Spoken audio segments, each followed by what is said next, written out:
So good morning, everyone. Thank you. It's a great pleasure to be here today. It's a very exciting moment for us and for the whole Remsoft teams. The recent announcements bringing together the most complete solutions in the market is a quite a big journey for us. And today I would like to briefly talk about the partnership we have with AFM and the value that we create together. I'm here just to set the stage for Steven, so he will do the hard work. I will just introduce a little bit about INFLOR, a little bit about what we create together. But first of all, let me check up here.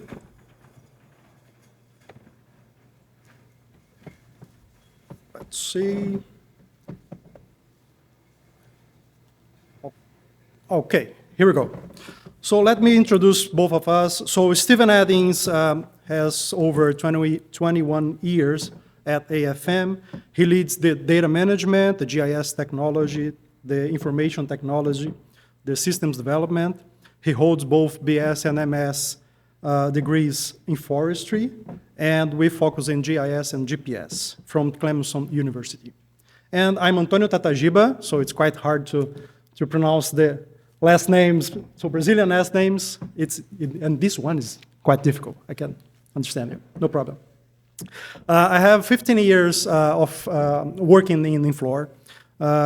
I did the expansion, the work of expansion of INFLOR to the North America, and recently I'm working the product development, the technology development, the governance, IT, the security, all the tech stuffs.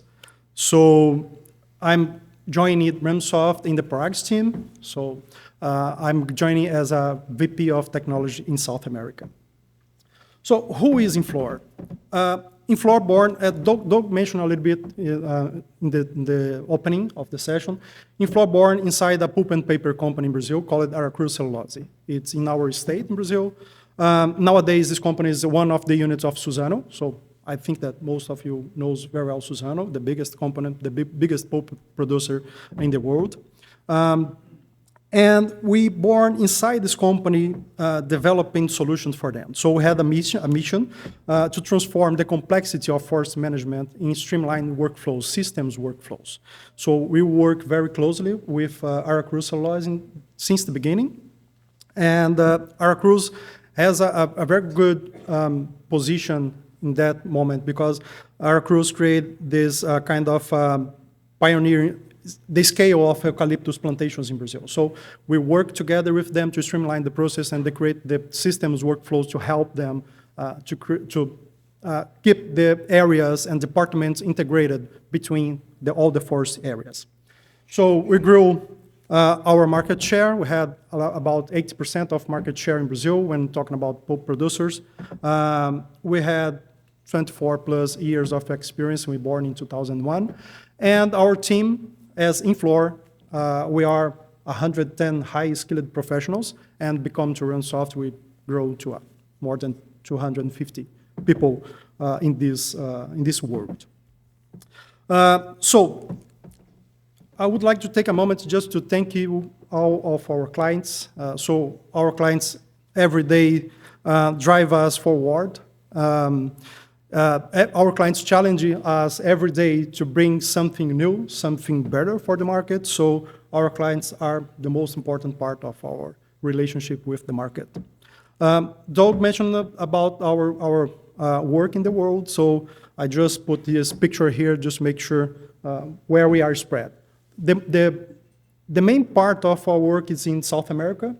Brazil is a huge country. We work with a lot of different Brazilian companies, but we also work with companies in China, in Portugal, Spain, Mozambique, and US through AFM. I think that we are touching about 4 or 9 different companies with AFM nowadays.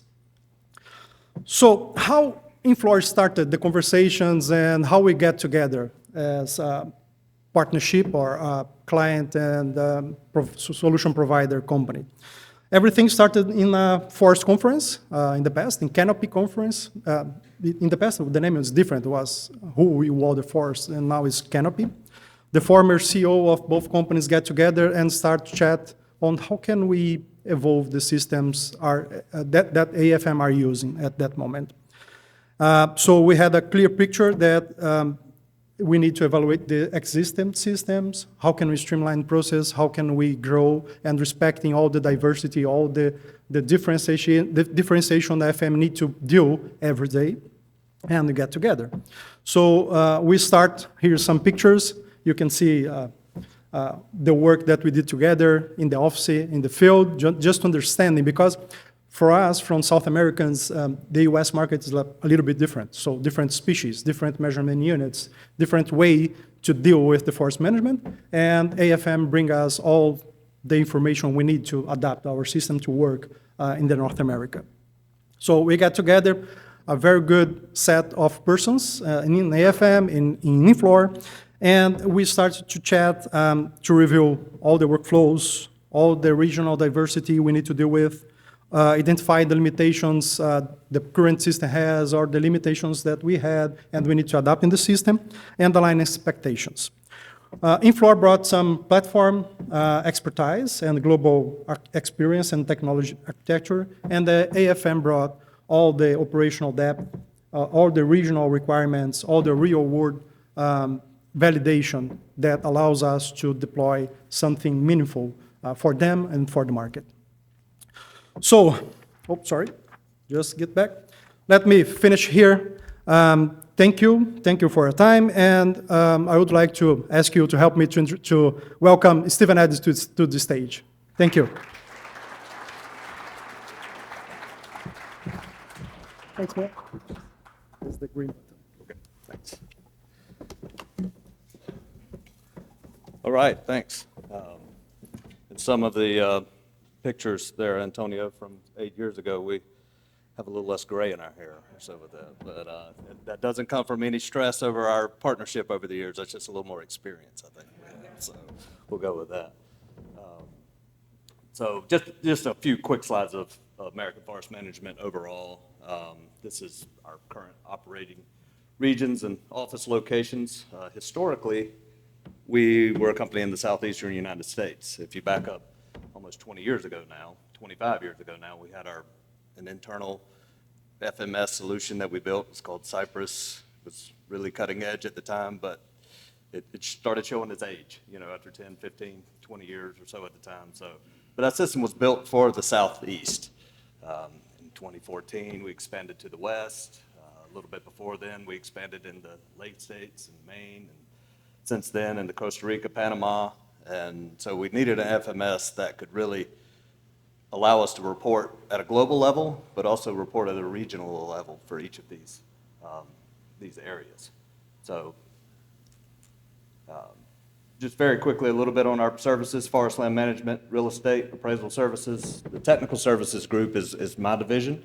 So that is the GIS group, the data services group. My background is in data management. My first role when we started with INFLOR was data management. And since I've taken on some system development and IT responsibilities, reporting responsibilities. So our team that's normally here and is also over here, and I see there as well, Laura's team and Wesley and Daniel and Justin. So over there is our resource planning group and our biometrics group. So they're usually at this conference and all the meetings. So it's a pleasure to join them and the INFLOR partnership bringing me to this meeting as well. But then some of our other services that we have as well. So a little bit more about the account infrastructure and what we have with INFLOR. So as I mentioned, we were in the Southeast. We needed to have a solution that could work globally for AFM. So we started working with with building the solution for INFLOR. We have 3 different levels of a user within the system. Our administrator, data manager, and client/forester level. So each of those have different levels of access to the system. So our administrator levels, like myself, 2 or 3 others in Charlotte, the INFLOR guys will have access to everything. And our data managers are the ones who really work with the field foresters, with the clients to kind of get the reports that they need. So they have a lot of access as well. But because, as you'll see, as we go through in a little bit, the client/forester level, we tried to really just give them access to what they truly needed, not any of the administrative tasks, and really bog them down with other reports and procedures that they didn't need. So there's quite a bit of ancillary items who either interact directly with the system or indirectly. So that includes our GIS, our inventory, our growth and yield, operations, appraisal, and our forest planning team. So that we've built on lots of integrated functionality around the core FMS solution. So a little bit about our timeline here. And I wrote down your notes, Parag, from iterative versus big bang that you wrote. So that's what you're, whether I said it here or not, that's what you're going to see here, because we could really shorten this timeline up if you wanted to. But my role in this whole situation was to be the gas at some point, the gas pedal, but also be the brakes at some point too. So it was from having 20 years of experience working with data management solutions and FMS solutions, you only really get one good chance to make a first impression. And it gets really, really difficult to overcome a bad first impression with a client. So that's why we still had, if you look back at 2017, 2018, we still had our solution. It still kind of worked, and it definitely worked in Southeast, and we tried to make it work in the other areas. So we had a working solution, but we wanted to replace it. We needed to replace it. So in 2017 and 2018, it was really just a proof of concept to try to see if it would work with these guys. And, you know, it took some time back and forth. INFLOR came to Charlotte a lot. I went down to Victoria. Not near as much as I wanted to go down, so it was very, each trip I went down, I wanted to go back more. But, so our, you know, it didn't take us very long into the proof of concept that we decided that it was going to work. We just needed to take the time and outline everything that we needed. I guess to take a little bit of a step back, because we're a service company. We don't own land, we don't own nurseries, we don't own sawmills, we're just a consultant. So INFLOR, the first meetings we had, gave us all the modules that they had, so everything, from the nursery all the way to the sawmill. I was like, well, we don't need this, we don't need this, we don't need this, but we really need to focus in on these areas here. Because our primary responsibility is for our clients to get them a quarterly report, a yearly report that they can then report to their investors at whatever time frame those reports need to be for tax purposes or for investor reporting or to calculate their returns at the time. So the very first, you know, reports that we created still exist today, but that were also replicating what we already had in our other system as well. So that was really what 2017 and 2018 were about. And when I say I was, you know, taking this slow, I was only training our data managers, our technical personnel these first few years. And that also went to, covered in 2019 as well. So I got one request from the side back there. Is there any way to not show the notes side on this and just show the presentation on that one? If not, that's fine. So we go, it's very small. So in 2019 and 2020, we continue, that's perfect, thank you. Thank you. So in 2019, we had a few clients that we identified and let them know that, hey, you are gonna be our new clients into this system. You know, we just started, we're just building it. Please, you know, bear with us as we know that we want to optimize and streamline a lot of items there. So we had a few clients that were willing to do that. So we were very happy that they joined us in this venture. But along the way, we continued to train and continued to streamline the processes. So 2020, lots of things happened in 2020, but we kind of had our final, it was time to remove our old solution. We killed off our Cypress solution at the time and replaced everything in the Southeast. But that also allowed us to start working on the other region development at the time. I'll come back and say in a minute, but in 2018, we had a really foundational meeting that was one of the pictures you had, Antonio, there, in Charlotte, where we brought a representative of every region of American Forest Management. All of our technical regions came to our corporate office, and we just sat down in a meeting and with the whiteboards and said, how do you describe your assets? How do you describe timberland here? So we kind of whiteboarded everything and then said, all right, here are the 75 different attributes that we need to kind of describe everything, the class structure and inventory. And so it still holds true today. So we're really glad we kind of sat down and took a step back in 2018, because you'll see some things here that kind of still hold true today. So 21, 22, we rolled it out to users. So that's when the clients and the foresters started receiving access, and some AFM foresters. We also work for clients where we don't manage it on the ground as well, so we would roll it out to their foresters as well. We integrated some validations that I'll show later and added the ability to batch update and streamline some processes. And 2023, 2024, I would say we really matured the system, especially in the Southeast, but in the other regions as well. So, I mean, it was many clients. We would get I don't know who all the companies are here, but I can promise you, you've probably sold some land to a different company, and it's probably in our system now because it originated from your solution one way or the other. So we were able to very quickly add in new properties to the system and create reports, almost a week or two after just the transaction occurs. So we've been really happy with that progress. But from 2024 and 2025 to present, it's really been focused on integrated growth and yield functionality. So merchandising routine, stand table projection, and some advanced reporting that we'll talk about a little bit later. So what is it? What is the INFLOR platform? It is our timberland database management solution without regional limitations. It houses the spatial, tabular inventory and harvest depletion and historical silv information. It's web-based access, but we have many clients that access it via API or feature service as well.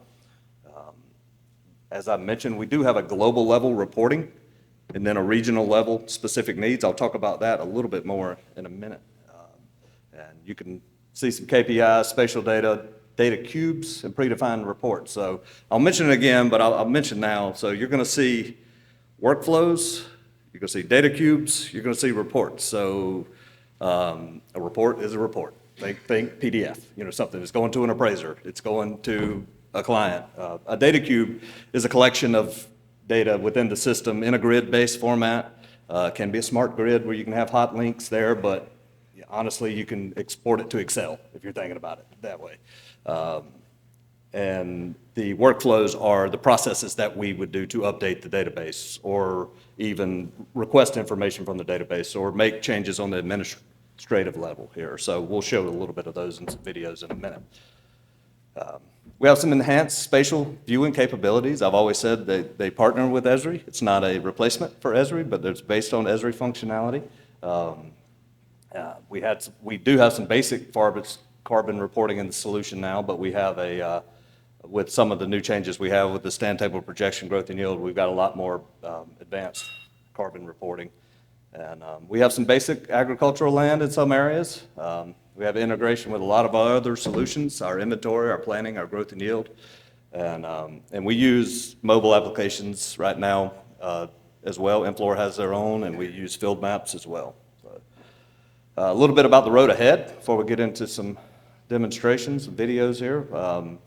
We are almost finished integrating our Delta method of growth and yield methodology. That's our older method. That's the one that's been around for 25 years that some clients don't really want to change, so we can't ever really kill it off or so in some of these areas. But we really want to move them to some of the enhanced stand table projection, growth and yield functionality, and the merchandising routines that we have for the same equation, same models that you would be doing on the planning side as well. So we have all of that functionality built in now, and we're just, all that we're doing is putting the final touches on automating this so that instead of exporting data from the system, processing it using our biometricians and some scripts that they have, and then loading it back in, we're just working on clicking one button to kind of do all that behind the scenes. And it's, I've always said, whenever I've given this presentation to other folks, there's not very many people in the room who would be excited about that. This may be the only room that would be excited about some of that. So, with that, but other than that, it's they're like, all right, yeah, let's just tell me how much it grew in the year, in the quarter, or something there. So that's kind of there's a lot that goes behind it. We've really added reporting functionality for valuation report, tax output as well, so that we can enhance the system and help with some of the clients that need that sort of output as well, and as I mentioned, the carbon metrics. And then finally, some of the things we want to work on. I came to Antonio this past year and said, hey, we've got a pretty well-defined roadmap for this growth and yield functionality. for this merchandising routine, everything that we want to do. But I need, like, is there any way we can I access other teams within INFLOR to kind of really ramp up some of our development here? So, and that's with the budgeting and planning solution. So Antonio introduced me to it, a whole completely different side of INFLOR that's kind of working on that as well. So we kind of have 2 or 3 different development lines going at once here. So that's in progress. Should be getting a beta version of that very soon, and hopefully by the end of the year we'll have that going. But as I mentioned before, I'm only going to roll something out that I'm proud of and think that works. So we're going to make sure that we got it exactly like we want it. And then some of the future development we're going to work on is single stand simulator, integrated workflows. I was Luke, wherever I was talking to you on the plane earlier. I was like, I'd love to have field maps, integration with field maps, so that we can send some stuff from the field directly to the system. An enhanced agriculture report, and then just integration with our other service lines. Because of all of AFM's managed land is not all, so we have clients that come to us that come and say, hey, can you manage our land? Can you manage our data? But here's our FMS that we got to use. So we do have the ability to manage in, honestly, every FMS that's possible. So we have a little bit of insight into all of those. But because of that, our inventory solutions, some of the others, we have to be flexible enough to kind of go, if this client is in INFLOR, if this client's in another FMS, we need to be able to gather our inventory and push it one way or the other. But I do think in the future we can, now that with this partnership with Remsoft and some of the tools that were on Lim's side before, that we could really, really fast track some of this and integrate even more. So it is, you've heard that INFLOR was the South American leader. We're their North American kind of client. We're kind of the dots here kind of cover where we have some tracks in the system or some clients in the system, but it's not limited to anywhere in the world. So all that we do is, and this came from that foundational meeting in 2018, we are able to really just create a management group, is what it's called. And right now, we haven't really had to divide this up for a specific client, but we can. So we're there, but in everything, every species in the system rolls up to hardwood and softwood that works in the South. Every product rolls up to pulpwood or chip and saw or saw timber that works in the South. That's kind of what, but it doesn't work anywhere else. So, but we had clients who wanted to see, hey, we have land all over the U.S. We want to get one shapefile, one stand one-liner that kind of shows us our global footprint here, but we realize that we're going to need to drill down one extra level to kind of get into the regional level to kind of get something that works for our needs. So using the Pacific Northwest, for example, everything rolls to hardwood and softwood. That doesn't work. It's got to go to the Doug firs and the alders and the hemlocks and the whitewoods, and you got to have 4 different sorts on your saw timber there. So all that we really have to do is load in. We created a West region down here, and everything, we defined the species, defined the products, defined the regional level groupings.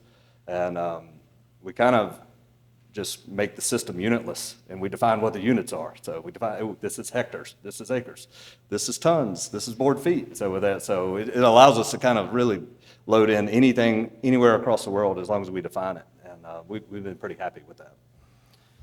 So the next few slides, going to introduce a few items here, and a couple quick videos here. So I know I'm between you guys and lunch. So the first couple times Antonio and I went through this, I was like, all right, we got to speed this up. We got to speed this up. So I know in the clip world of needing everything, most of these are like 2 minutes or so, and we got 3 or 4 of them. I'll try to narrate as we go through. Whenever I do give more of a demonstration, it normally takes every bit of 2 hours to kind of go through all the aspects that we have in the solution, but I did not want to keep you in to lunch at this point in time, so I will, so apologies for some of the sped up videos that you may see here, but I'll try to narrate a little bit as we go through them, and if you have any questions at the end or outside or later tomorrow, you're more than welcome to reach out to me. So this is just kind of the initial interface of loading in, logging into the system. You see some of the key performance indicators. And then we're showing some of the map functionality, going in to be able to zoom in at different levels. So we have our hierarchy, prop a client, fund, property, track, compartment, stand. If you know the name of it, you can search for it. All the buttons that you see on the right, we've added over time here. That it started with 3 or 4, and we've added a bunch of functionality to the system as well during this time frame. But what we're just showing now is being able to zoom in and see different aspects on the left-hand side here that kind of fit with the whole global INFLOR solution. This matches what they have in their South American system as well, so we didn't change anything here. And then some of the symbology changes, which you can customize as well. And keep in mind that, as I mentioned before, this is not a replacement for any of the Esri needs.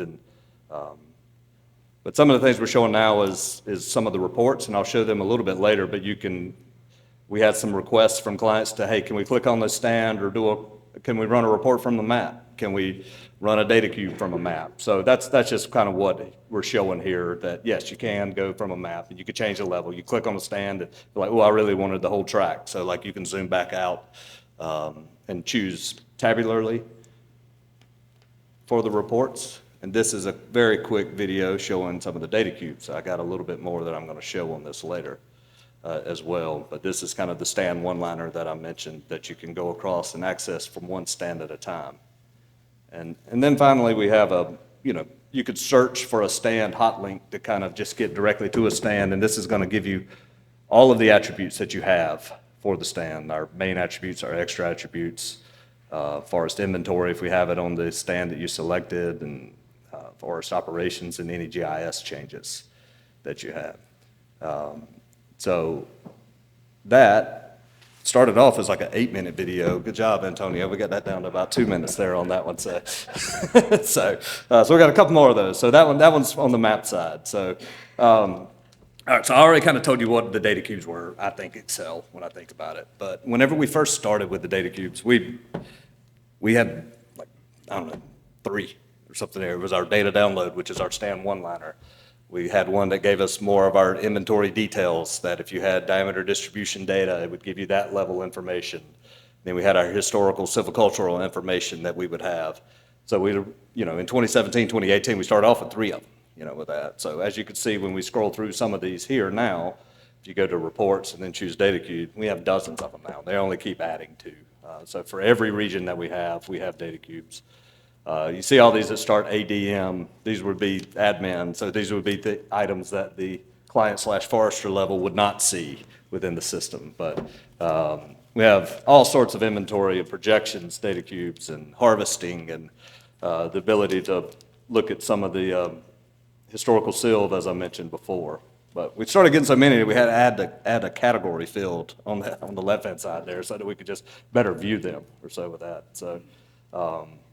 But any time, and Marcos Otero has always been our lead developer with me, anytime that I would go to Marcos the second time and tell him that, hey, this is what I want to see. About the second time, I asked him for the same information. He's like, nope, all right, we're going to create a data cube. So if you've asked for it twice, then we're going to go ahead and monument this as a data cube. So, and what we're showing right now is just kind of scrolling through our stand one-liner. It's not meant for you to exactly see everything, but this just kind of shows us their stand attributes, the location information, the forest class information, our inventory information. Again, this is just the softwood hardwood version here. If you click one level below, then you would see fields for the Doug fir, the hemlock, the whitewoods in the west, or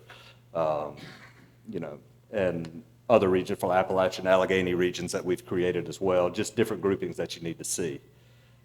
This is that same hot link that takes you to the stands as well. So if you did want to go in and see one particular stand here, you could. There's about 7 different ways to view the data within the system. So, you can go in one stand at a time. We have data cubes that can give you everything all at once. That's normally how I look at it, or so with there as well. And so we run through it that way. And and one of the last things you can see is just, you can click the button here and it'll just prompt you. You'll get a prompt up in the top. If you see in the top right corner, you see the notification up there, and it just tells you can download it in Excel. It's really quick, and it gives you something that you could provide internally. So that just gives it to you in Excel format.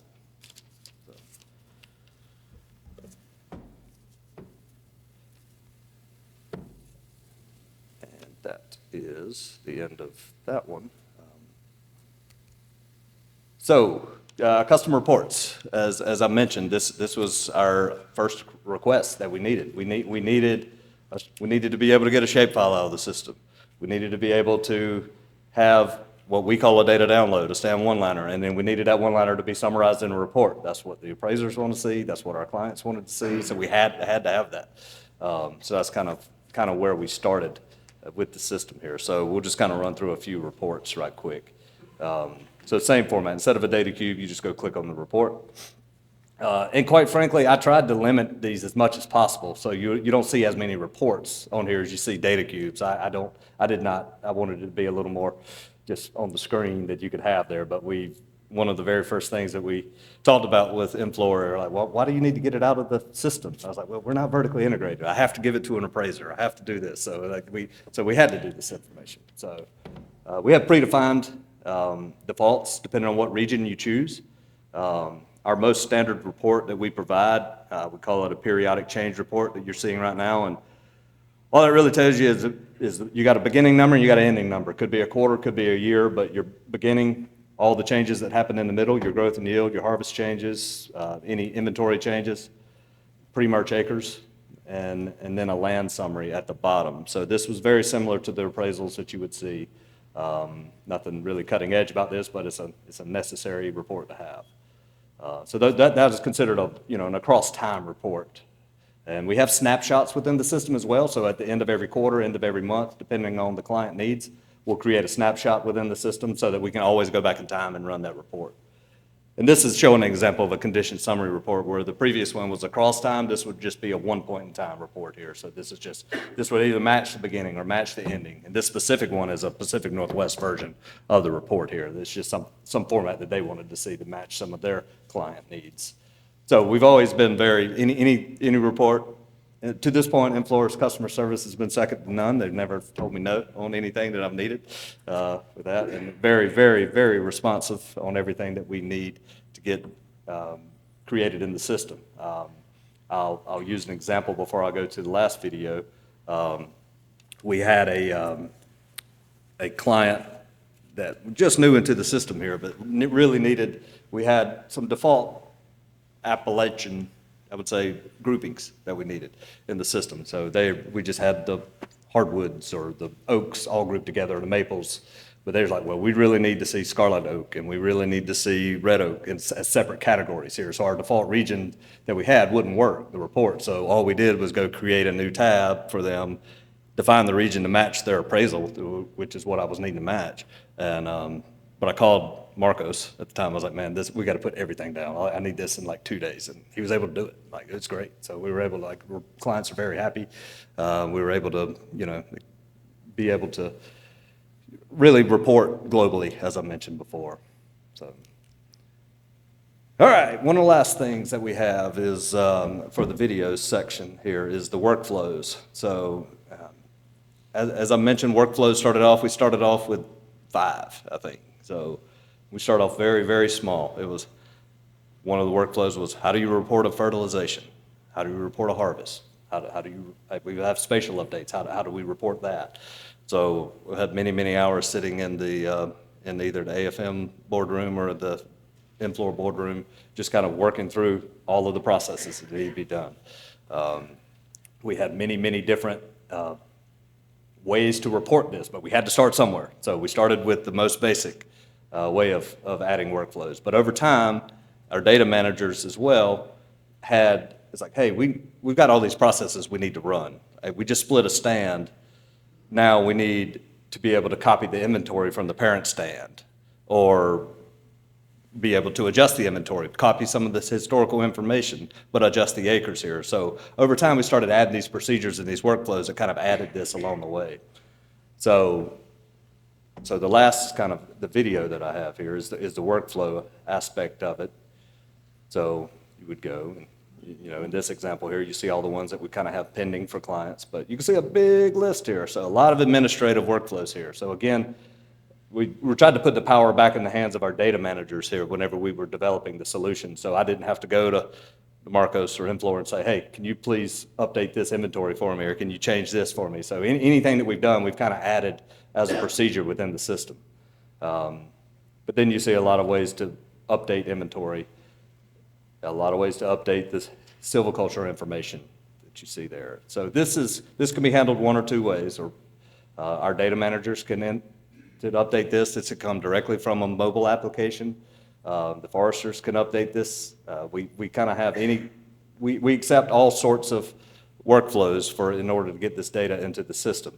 What it's showing now is just an example of fertilization. And again, this is the most basic, most, I guess, clicks that you could possibly do to enter something into the system. I said, all right, it's like, hey, we got to start here, but I don't want to do this for very long. I want to be able to batch update this. I want to be able to get this directly from the field. So I just wanted to show it at its basics here, but we have many, many ways to kind of go to a forester, and they could just give us a big batch load, and we can upload hundreds of these at once. So, and that just kind of gave us but it allowed us to establish the functionality within the system here that a forester, someone from the field is submitting information, the data managers are approving that information, but in the past, with our previous systems, they would have to enter that information as well. So it really allowed us to kind of take a step up in some of our optimization as well. So this workflow is simply request a shapefile. Should be simple, as it is not always simple in FMS solutions, you would think, but it was one of the very first things we did. But as I mentioned, I need a shapefile, I need a report, I need a data download, I need historical silv, I need that information to provide. And so this will just send you an email, and you can download it. So it's a very, very simple, but it's not always been that simple, and including in our own system that I was talking about 20 years ago. It wasn't necessarily something that was, always available at your fingertips. So that was the last video. I have a few more slides here to talk about some of the things that we're working on. One of the things that I mentioned earlier is the validations that we have within the system. So we have 20, so many different regions, but we probably have 100 different rules depending on the region of, what would be a stand validation. So an example would be, the origin is planted, but you don't have a dominant species. For example, you shouldn't have that. So with that, so we were able to build in a lot of just checks to the system so that you can just really give our data managers just a list of, hey, here's everything you better check, better fix before you give it out to a client. And it differs by region. We have some regionally specific validations that we work through. And, but it's just one last check that we kind of go through before we give them a quarterly report, a yearly report, just to make sure that the data is at least validated as well as we can. It's honestly one of the very first things we do with a new property. We bring it in. Some of these are warnings, like trees per area, it's too high. It may be too high. It may just need a pre-commercial thinning at that point in time, but it's more of just to let you know that, make sure that something wasn't messed up in the inventory that came over. So at least gives you a couple areas to go look at. So, but one of the good things about this and solution, it will allow you to be in the grid and batch update, batch fix similar errors. If you find them, it'll allow you to go directly to the stand and update. Some things you may need to go back to the field for to update and see, but it's kind of a necessary tool in order to manage data.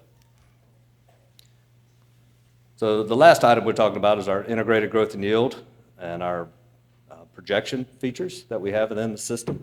No video on this because we're still in the final steps on some of these. The merchandiser's complete here, so with that. So with some of the newer clients that we've got in, especially some of the ones that wanted enhanced carbon metrics, that wanted stand table projection, growth and yield, they wanted to be able to tie this to a budget into the future so that they can have what their inventory would be 5, 6, 7 years into the future. So one of the very first things that we needed to do is make sure that the inventory that was coming in was merchandised the same way so that you wouldn't get the shift the very first time you projected it. So that quarterly report that you see, we don't want to see negative growth, for example. So we just want to, as soon as we'd rather it be an inventory update. So it's a little bit easier to explain to clients. So this is very easy now. So as I mentioned, we currently use other inventory solutions, but would be open to more streamlined approaches in the future here, but we just get Excel outputs and you can load them in batch, drag and drop, and then go through the process here. So it just loads it in. If you can see, it's probably tough to see, but in the top right, it tells you how many stands you loaded through your inventory, get you how many may have errors and validate. You kind of go through the process here. So with the validation, it pulls the cruise data, pulls the roll-up data. This comes from our reports. But because we want to optimize it and streamline it, we need to get the product specs that we already have as a table in the system. And then once we hit the button to merchandise, then it gives us an output, and then we have one more button that pushes it over into the system as well. So this really, saved a lot of clicks in the past. It's just kind of just going through the process here. So that just gets the inventory in. We have many ways of getting this in. This was the kind of the slowest way of getting it in. It's very fast now too, but we have many clients that have LiDAR derived inventory as well, and other things within this solution. So once we have it in and merchandised, we get to the end of the year, into the quarter, we need to be able to project the data for these clients. It's a very similar format. So choose your client, fund, property, choose when you want to grow it to. We've limited it to monthly, even though it's probably yearly growth, and we're dividing it up, by that, but we've limited it to monthly. We don't have any clients that use monthly, but we have plenty of clients that use quarterly growth. So very similar, start with the process, pull it in, see how many stands are in that property. So now we need to validate. This is a second validation. It's a lot of the same validations that you saw before, but it's another little deeper level that's truly digging really deep into the level of the inventory here. So if you didn't catch it the first time, you can't grow it, can't project it, so you got to fix it this time. So, and then you also have, as I mentioned, some of these are just warnings. So here, so like it does give you an error, but we have the ability to override and still grow it here. Like the tree spear area is a little too high, but it is correct. So we run through the validations and basically have to get every stand available to kind of grow. So that's showing just some of the validation messages as well. It pulls the inventory directly from INFLOR. It pulls the historical silvicultural information that we have, because that's needed for the projections. Other stand attributes that it pulls from the system. And again, the product specifications. Click a button, and all the biometricians do their magic. I don't know exactly what all going on behind the scenes. I just know I get some growth and yield on the other end here. But it's taken a process that would take a long time in the past down to just, minutes or so with that, and sometimes seconds, depending on the size of the property here. And then loads it directly into the stand. And so everything that we started with INFLOR, we tried to start with, even though my mind wants to go to the end, I know where the end is, but we have to start with the basics and sit there so that we could build up to what we want to be. And the first couple of years, probably was frustrating for some folks there, but it was, as I mentioned, that was the break at that point in time. But now, since then, now we're really starting to see a lot of the development kind of take off now. And that was the last slide that I had on the solution. That's probably as fast as I can possibly do a demonstration, so more than willing to dig deeper in with any specific questions that folks may have. We may have a little time here, but if not, I don't want to hold up lunch or so there. But I will state, and I said before, is we've been really happy with the partnership that we've had with INFLOR. We 2015, 2016, we kind of had everything at our fingertips that we could have used. We could have developed our own system as well if we needed to. I mean, we had that. We could have expanded to here, but AFM really got out of the software development business, at that point in time. And I'm really glad that it got together. Our previous CEOs got together and made the introduction. As much as Antonio and I probably want to take credit for it, there's about 10 to 20 other people who are actually doing the hard work here. We're just up here presenting it. So, but we're very excited about the future. We're very excited about the integration now with Remsoft and what that may bring. My presentation was just more of practical, here's what we're doing today. I didn't talk about all of what we're going to do in the future here, but we're very excited about it. And, for the first time, I was talking with Laura too. It really that's why I'm here. It brings our teams together here. So with that, so we can collaborate a lot more as well. If anyone has any questions for Stephen or Antonio, now's a good time. Come on, give me one question out there. If not, I have one for you. All right. Yeah. So, I don't know how much you can divulge, but you talk about the end game. Yeah. So you're on this journey, always hard to replace a system. Cypress is so embedded right in what you did, and replacing that's hard and getting everybody transferred over. But on this journey, like where's the end goal? What's next in terms of where you're going with this? Sure. And it's constantly changing. And the question was, where was the end goal here? The answer would be a little different if we were a vertically integrated company, but we're a consulting company, so we have to be able to break it out and take different steps. I truly do think that some of the tools that you guys have of getting information from the field into the database solution is going to get even more streamlined over the next 5 years, if not sooner or so with that. So the end goal here is to,